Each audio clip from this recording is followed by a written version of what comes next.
Taste Daily. Taste the Daily. இந்த புத்தாண்டுக்கு நம்ம பூர்விகால 5000 ரூபாய்க்கு மேல பர்ச்சேஸ் பண்ணி 15 lakh கோல்ட் வவுச்சர் வெல்லும் வாய்ப்பு பெறுங்க. இப்போது புதிய அறிமுகம் ஆச்சி ஹோட்டல் சாம்பார் 50 கிராம் ரூபாய் 20 மட்டுமே.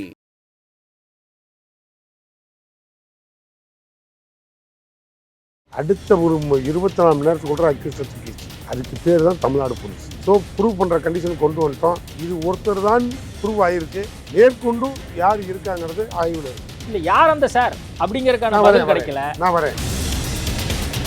எந்த குற்றவாளியும் தப்பிக்க முடியாது. கடுமையான நீங்க சொல்றீங்க, முதல்வர் சொல்லல. அவரு ரொம்ப ட்விட்டர்ல ரொம்ப ஆக்டிவா இருக்கக்கூடிய நபர் தான். ஆனா இந்த விஷயம் தொடர்பா பேச மாட்டீங்க. நீங்க அது சம்பந்தமா நல்லா பாருங்க.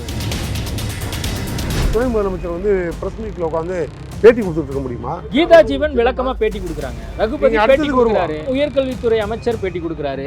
எல்லா அமைச்சர்களும் பேட்டி கொடுத்துட்டே இருக்காங்க. ஆனா இந்த 3 அமைச்சரும் உட்கார்ந்து ஒரு 10 நிமிஷம் இதை பத்தி பேசிட்டா அடுத்த நாள்ல இருந்து அதிமுக காரங்களும் போராட்டம் பண்ண மாட்டாங்க, சீமானும் போராட்டம் பண்ண மாட்டாரு, அண்ணாமலை செருப்பு கழட்டி இருக்க மாட்டாரு.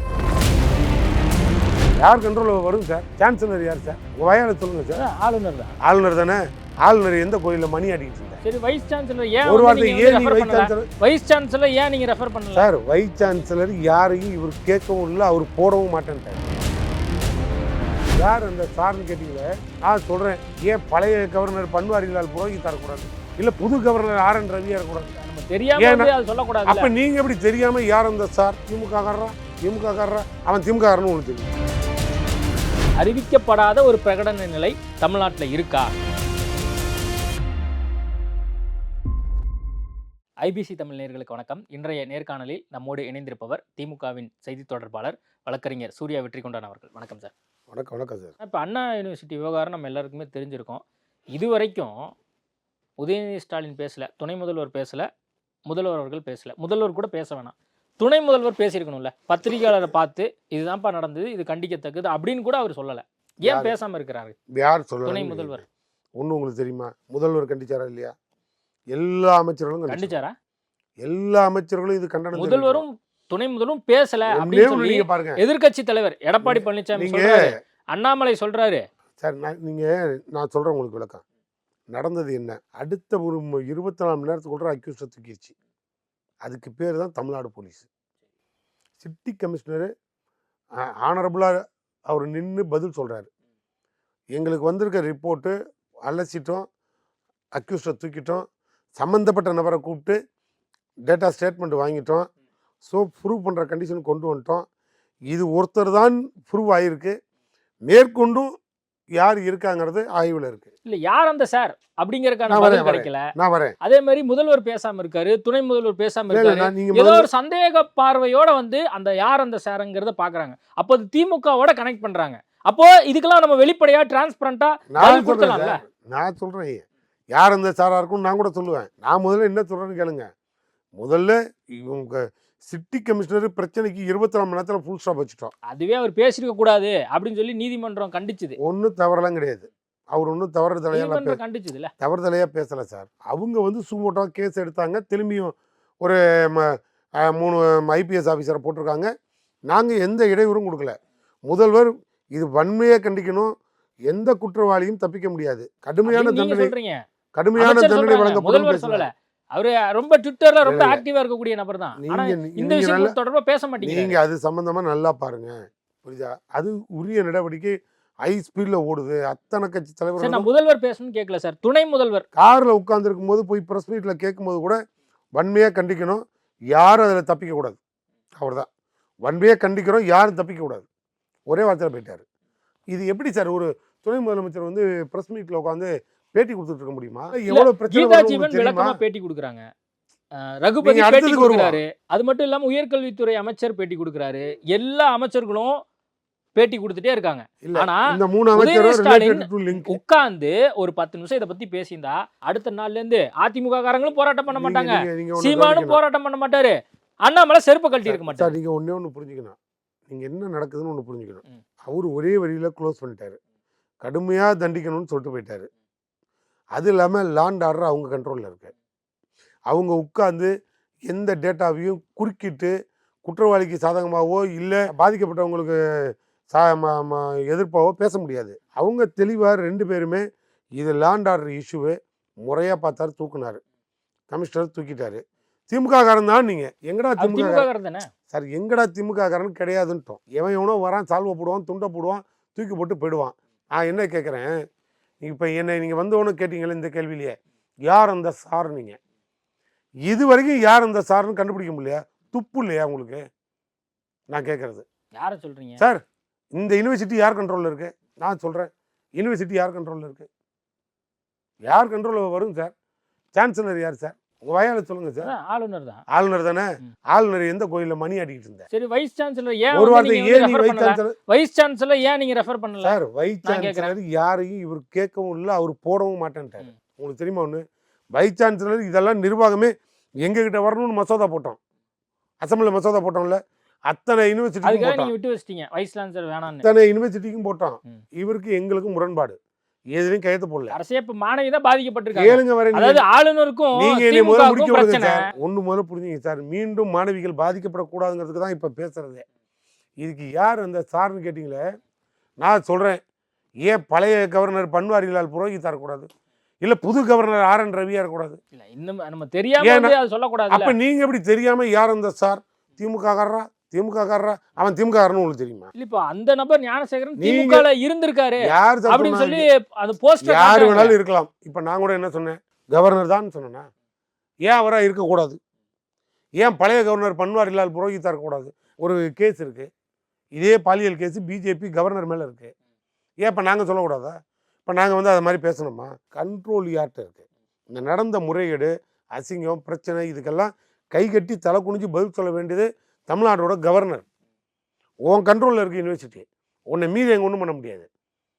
எங்கள் அமைச்சர்களை வந்து கான்வெகேஷன் கூட எங்கள் அமைச்சர்களை நீ கூப்பிட்றதில்ல, வர்றதும் கிடையாது.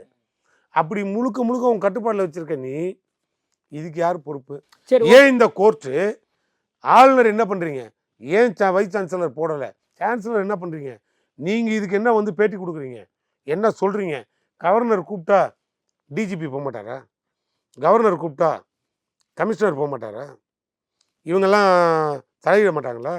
தேவனா மட்டும் கூப்பிட்டுக்குவீங்களா? அப்போ நான் என்ன சொல்கிறேன்னா, முழு குற்றத்துக்கும் உடந்தையாக எனக்குள்ள ஒரே ஒரு சந்தேகம், திமுக பார்டரை நீங்கள் பார்க்கக்கூடாது, கவர்னர் மேலேயே பார்ப்போம். சரி, ஓகே, அது நீதிமன்றம் கேட்கல, இதை கேட்டிருந்துருக்கணும் அப்படிங்கிறது உங்கள் பார்வையாக இருக்குது. அது நீங்கள் கூட கேள்வி கேட்கணும். நீங்கள் எங்களை பார்த்து மட்டும் ஏன் நீங்கள் பதில் சொல்ல, ஏன் நீங்கள் கேள்வி கேட்கலன்றீங்க? உங்களுக்கே புரிதல் இல்லையா? பதில் சொல்ல வேண்டிய பொறுப்பு அத்தாரிட்டி கவர்னர். இப்போ கவர்னர் எங்கே போனார், எங்கே இருக்காரு? அதையாவது ஓப்பனாக சொல்லுவோம், வர சொல்லுங்க. சரி, அப்புறம் எதுக்கு 4 நாள் கழிச்சு நீங்கள் இது உள்ள போறீங்க, ஆய்வு பண்ண போறீங்க? இந்த பிரச்சனையை வந்து ரொம்ப சரியா அணுகுது இந்த அரசாங்கம் அப்படின்னு நீங்கள் சொல்லிட்டீங்க. நான் புரிஞ்சுக்கிட்டேன். இப்போ ஒரு போராட்டம் ஒன்று அறிவிக்கப்படுது தமிழ்நாட்டில், இந்த அண்ணா யூனிவர்சிட்டி விவகாரம் தொடர்பாக. தொடர்ந்து வந்து நீங்கள் போராட்டம் நடத்துறதுக்கு அனுமதி கொடுக்க மாட்டேங்கிறீங்க அப்படின்னு சொல்லி அதிமுகவினர் சொன்னாங்க, பாஜகவினர் சொன்னாங்க, நாம் தமிழர் கட்சி சேர்ந்தவங்க சொன்னாங்க. இப்போ மார்க்சிஸ்ட் கம்யூனிஸ்ட் கட்சியை சேர்ந்த மாநில செயலாளர் பாலகிருஷ்ணனே சொல்லிட்டாரு, அறிவிக்கப்படாத ஒரு பிரகடன நிலை தமிழ்நாட்டில் இருக்கா, பதில் சொல்லுங்கிறார். இப்போ ஹைகோர்ட்டில் நீதிபதி சொன்னார், அவருக்கு யார் பதில் சொல்கிறது? நீதிபதி என்ன சொன்னார்? என்னை கேள்வி கேட்குறேன், நீங்கள் அதுக்கு ஒரு பதில் ரெடி பண்ணி வச்சுக்கோங்க. நான் ஒரு கேள்வி கேட்டால் பதில் சொல்லிடுங்க. இப்போ நீதியரசர் என்ன சொன்னார்? இந்த பிரச்சனையை ஏன் நீங்கள் போராட்டங்கிற பேரில் எல்லா அரசியல்வாதியும் அரசியலாக்க பயன்படுத்துறீங்க, இது வந்து அயோக்கியத்தனமானது, இது வந்து தவறானது அப்படின்னு ஏன் ஹைகோர்ட் நீதியரசர் இதை ஏன் சொல்லணும்? இல்ல, ஹைகோர்ட் அதை சொல்லிச்சு. அரசியல் கட்சிகள் அந்த ஒரு லாபத்துக்காக கூட அதை பண்ணலாம். ஆனா ஜனநாயக பூர்வமான நாட்டுல, திராவிட மாடல் ஆட்சியில ஒரு போராட்டம் கூட நடத்த முடியலையே அப்படின்னு சொல்லி உங்க கூட்டணி கட்சியில இருக்கக்கூடிய பாலகிருஷ்ணன் சொல்றாரு. இதே நான் திரும்பி கேட்கிறேன், கூட்டணி கட்சி பாலகிருஷ்ணனா இருக்கட்டும், இல்லது இன்னொரு 2 கம்யூனிஸ்டா இருக்கட்டும், இல்லை அதை தாண்டி நம்ம விடுதலை சிறுத்தையா இருக்கட்டும், இல்லை ஐயா வைகோவா இருக்கட்டும், எல்லாருமே வச்சுக்கோங்க சார். நான் ஒரே ஒரு வார்த்தை கேட்குறேன், எல்லாருக்கும் அந்த ஜனநாயக உரிமை இருக்கு. நீங்க எல்லாருமே கூட்டணி கட்சின்னு சொல்ல வேண்டாம், எதிர்கட்சி மாதிரியே செயல்படுங்க. எங்க திமுக கூட்டணியில் இருக்க சார், காங்கிரஸ் வரைக்கும் நான் இப்போ ஓப்பன்ல சொல்றேன்ல சார், காங்கிரஸ் எங்க கட்சியில் இருக்க அத்தனை கூட்டணி கட்சியும் திமுகவுக்கு எதிர்கட்சி மாதிரி செயல்படுங்க. இதுல மக்கள் நலனில், மக்களுக்கு தீங்கு விளைவிக்கக்கூடிய ஒவ்வொரு விஷயத்திலையும் நீ எதிர்கட்சி மாதிரி குரல் கொடு. அன்னைக்கு தொழிலாளர்கள் பிரச்சனை வந்ததில்ல, 8 மணி நேரத்தை 12 மணி நேரம் ஆக்கினாங்க. அரசு அதிகாரிகள். அது சரியாக இருக்குமான்னு ஒரு ட்ரையல் பார்த்தோம். பார்க்குறச்ச உடனே கம்யூனிஸ்ட்டு பெரிய ஆர்ப்பாட்டம் போராட்டம் நடத்துனீங்க. நாங்கள் என்ன பண்ணோம்? முத்தரசன், பாலகிருஷ்ணன் எல்லாரும் போராட்டம் நடத்துனாங்க, கண்டித்தாங்க. நாங்கள் என்ன செஞ்சோம்? ஆய்வு பண்ணோம். அதை அப்படியே கேன்சல் பண்ணோம். பழைய ரொட்டீனே இருக்கட்டும் போங்கன்ட்டு வெள்ளத்துக்கு போட்டோம். முடிஞ்சு போச்சா? நாங்கள் யாராவது கூட்டணியில் இருக்கீங்க, நீ எப்படி என்னை ஏற்று பேசுறேன்னு கேள்வி கேட்டோம். இல்லை, இப்போது பாலகிருஷ்ணன் சொன்னதை நான் படித்து காட்டிடுறேன். ஒரு ஆர்ப்பாட்டம், ஊர்வலம், போராட்டம் என்று சொன்னால் காவல்துறை வழக்கு போடுகிறது. மாண்புமிகு மரியாதைக்குரிய முதலமைச்சர் மு.க. ஸ்டாலினை நான் கேட்க விரும்புகிறேன். தமிழ்நாட்டில் என்ன அறிவிக்கப்படாத அவசர நிலையை பிரகடனப்படுத்தி விட்டீர்களா நீங்கள்? எப்படி காவல்துறை இப்படி கட்டுப்பாடு இல்லாமல் செயல்படுகிறது? போராட்டத்தை கண்டு நீங்கள் அஞ்ச வேண்டிய அவசியம் என்ன? ஒரு ஆர்ப்பாட்டம் நடந்தால் அதற்கு அனுமதியை ரத்து செய்து கைது செய்து விட்டால் முடக்கிவிட முடியுமா? சீப்பை ஒழித்து வைத்து கொண்டு கல்யாணம் நிறுத்திவிட முடியுமா? எனவே இப்படிப்பட்ட போக்கை காவல்துறை மாற்றிக்கொள்ள வேண்டும் அப்படின்னு சொல்லி அவர் விரிவான ஒரு விளக்கத்தை கொடுத்துருக்காரு. அமைச்சர் சேகர் பாபுவும் இதுக்கு விளக்கம் கொடுத்துருக்காரு. அவர் என்ன சொல்கிறாரு? அப்படிலாம் ஒன்றும் கிடையாது. இந்த அரசாங்கம் திராவிட மாடல் அரசாங்கம் மக்களுக்காக தான் இருக்குது.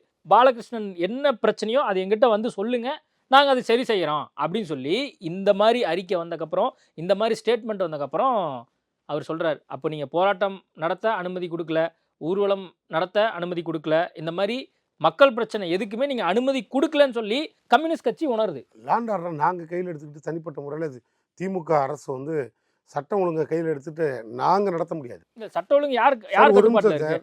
முதல்வர் கட்டுப்பாட்டில் இருக்கு சார். கட்டுப்பாடு என்பது வேற, நடைமுறைப்படுத்துறதுங்கிறது வேற. முதல்ல ரெண்டுக்கும் வித்தியாசம் இருக்கு.